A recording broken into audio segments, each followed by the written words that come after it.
Good morning student, मैं Shashi Maurya, your Hindi teacher, sunshine senior secondary school Lakhania Ghazipur से।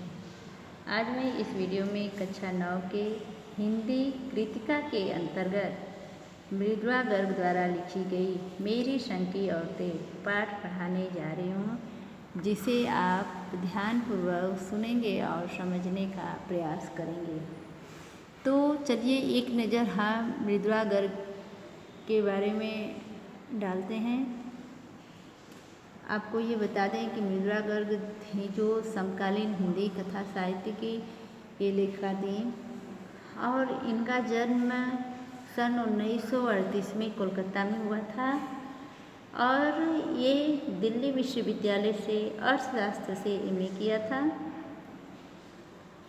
और भारत के विभिन्न शहरों में रहने के बाद भी सन 1974 में दिल्ली में रहकर ये स्वतंत्र लेखन का भी कार्य किया। कथा साहित्य के अलावा उन्होंने अपने समय में और समाज की समस्याओं पर भी वैचारिक निबंध भी लिखा।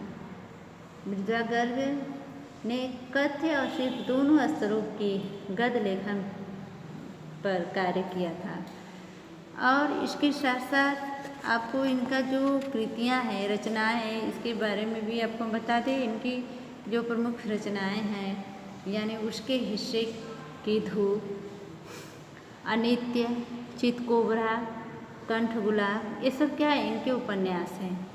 संगति विसंगति कहानी है, रंग ढंग चूकते नहीं वाले निबंध। तो ये इनकी रचनाएं हैं, कृतियाँ हैं। तो आपको हम मेरी संग की औरतें पाठ पढ़ाने जा रही हूँ। तो आपको मैं सबसे पहले यह बताऊंगी कि मेरी संग की औरतें मृदुला गर्ग द्वारा लिखा गया एक संस्मरणात्मक गद्य है। ये संस्मरण है और इसमें ये लेखिका जो है अपने परिवार की औरतों और अपनी नानी, अपनी माँ तथा अपनी 4 बहनों के बारे में इन्होंने बताया है और वह तत्कालीन घरेलू, आर्थिक, सामाजिक तथा शैक्षिक स्थिति से हम सभी लोग को इस पाठ से परिचित कराया है। तो चलिए हम शुरू करते हैं इनका ये संस्मरण। मेरी एक नानी थी, जाहिर है, पर मैंने उन्हें कभी देखा नहीं। जाहिर का मतलब होता है स्पष्ट। मेरी माँ की शादी होने से पहले उनकी मृत्यु हो गई थी, शायद नानी से कहानी न सुन पाने के कारण। बाद में हम 3 बहनों को खुद कहानियाँ करनी पड़ी। नानी से कहानी भले न सुनी हो, नानी की कहानी ज़रूर सुनी और बहुत बाद में जाकर उसका असली मर्म समझ में आया। मर्म मतलब रहस्य। पहले इतना ही जाना कि मेरी नानी पारंपरिक, अनपढ़, पारदर्शी, पर्दानशी मतलब होता है पर्दा करने वाली स्त्री, औरत मतलब स्त्री थी। उनके पति शादी के तुरंत बाद उन्हें छोड़कर बैरिस्ट्री पढ़ने विलायत चले गए। बैरिस्ट्री मतलब वकालत की पढ़ाई होती है, उसको बैरिस्ट्री बोलते हैं। विलायत मतलब विदेश में। कैम्ब्रिज विश्वविद्यालय से डिग्री लेकर जब वे लौटे और विलायती रीति रिवाज मतलब रहन सहन के संग मतलब साथ जिंदगी बसर करने लगे, तो नानी के अपने रहन सहन पर उसका कोई असर नहीं पड़ा। उन्होंने अपनी इच्छा आकांक्षा या पसंद नापसंद का इजहार पति पर कभी किया। अब देखिए, लेखिका अपनी नानी के बारे में कहती हैं। लेखिका किसके बारे में कहती हैं? अपनी नानी के बारे में। अपनी नानी के बारे में कहती हैं कि वह नानी को नहीं देख सकी थी क्योंकि उनकी माँ की शादी होने से पहले उनकी नानी की मृत्यु हो गई थी। वह कहती हैं कि शायद हम नानी से कहानी नहीं सुनने थे, ऐसे कारण हम 3 बहनों को भी खुद कहानी कहनी पड़ी। वह बताती हैं कि नानी से भले वो कहानी न सुनी हो, लेकिन नानी के बारे में उन्होंने ज़रूर सुना था और उनकी जो नानी थी, यानी वो कहती हैं कि जो उनकी नानी थी परंपराओं को मानने वाली थी। उनकी नानी परंपराओं को मानने वाली, अनपढ़ और पर्दा करने वाली औरत थी, जिनकी पति शादी के तुरंत बाद, यानी लेखिका कहती हैं कि उनकी नानी के जो पति थे, यानी शादी के तुरंत बाद उन्हें छोड़कर बैरिस्ट्री मतलब वकालत की पढ़ाई पढ़ने के लिए विलायत चले गए और कैम्ब्रिज विश्वविद्यालय से डिग्री लेकर जब वह लौटे तो विलायती रीति रिवाज मतलब विदेशों का जो रहन सहन तौर तरीका के साथ वह आकर अपनी ज़िंदगी बसर करने लगे। अर्थात लेखिका कहना चाहती हैं कि जब वो विलायत से लौट कर आए तो उनके ऊपर पूरी तरह से यानी विदेशों का प्रभाव पड़ गया था और उसी की रीति रिवाज के संग वह आकर रहने लगे। नानी ने अपने रहन सहन पर, और वो कहती हैं कि उनके नानी इन बातों पर रहकर अपना जो जीवन है, यानी अपना जो ढंग है, तरीका है, ना पसंद है पसंद है, कभी भी अपने पति से वो इजहार नहीं किया। अब आइए आगे हम चलते हैं।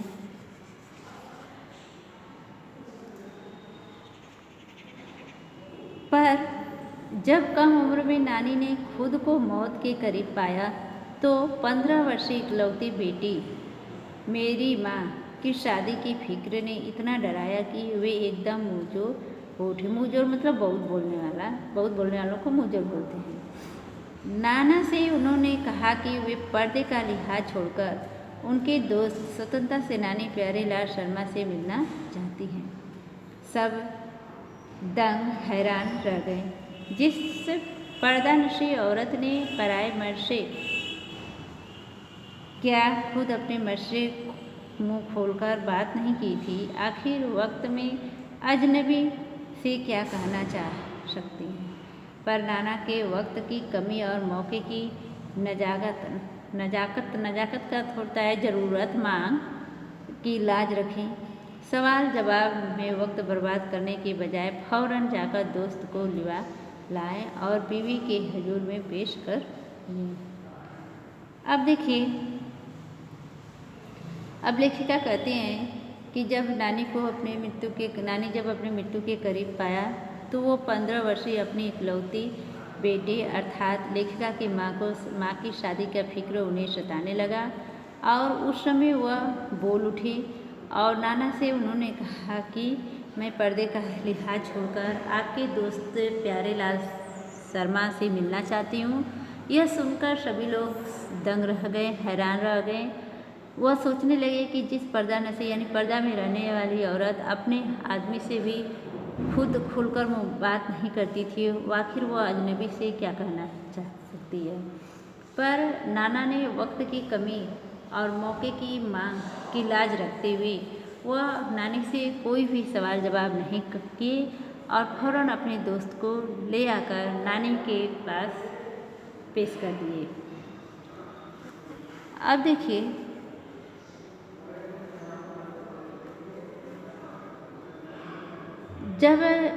अब जो नानी ने कहा वह और भी हैरत अंगेज था।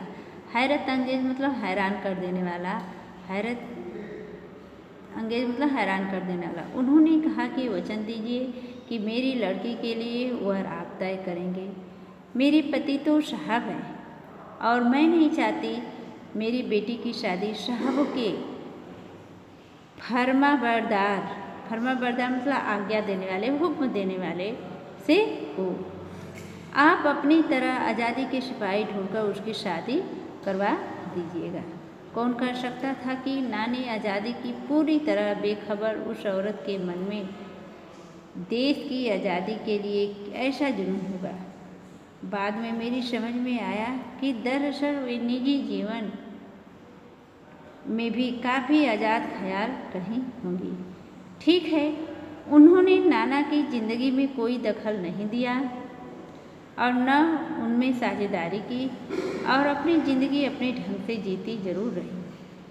पारंपरिक घरेलू उबाऊ और खामोश ज़िंदगी जीने से आज के हिसाब से क्रांतिकारी चाहे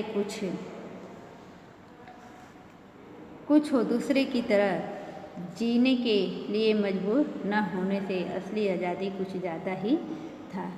अब देखिए, अब लेखिका क्या कहती हैं,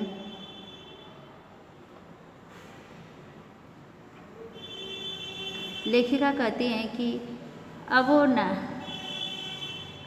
जब उनकी नानी ने नाना से खुद अपनी इच्छा को जाहिर किया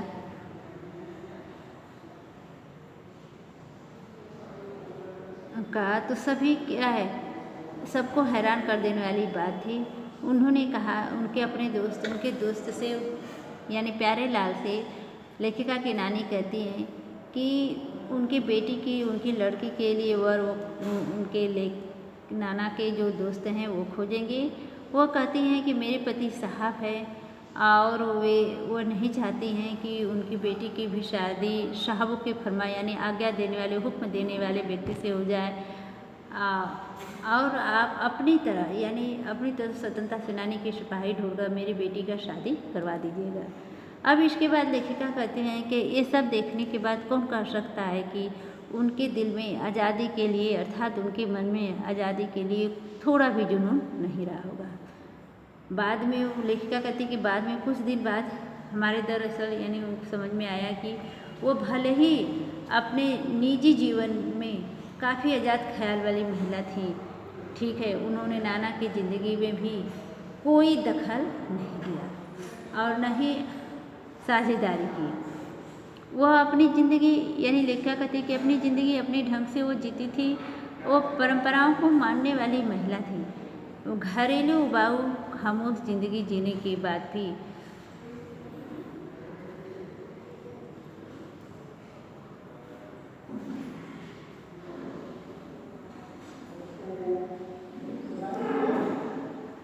इस कारण उन्होंने यह सादा जीवन जीना पड़ा। वह यानी लेखिका का यह कहना था कि वो यानी उनके बेटी की जो रिश्ता है यानी जो प्यारे लाल हैं अपने जैसे स्वतंत्रता सेनानी के परिवार से ही करा दें। तो लेखिका कहती हैं कि ये सब देखकर कोई भी नहीं कह सकता है कि उनकी नानी जो थी यानी आज़ाद ख्याल वाली महिला नहीं थी। ठीक, तो बेटा मैं यहीं पर समाप्त करती हूँ। फिर हम नेक्स्ट वीडियो में आपसे मिलेंगे, तब तक के लिए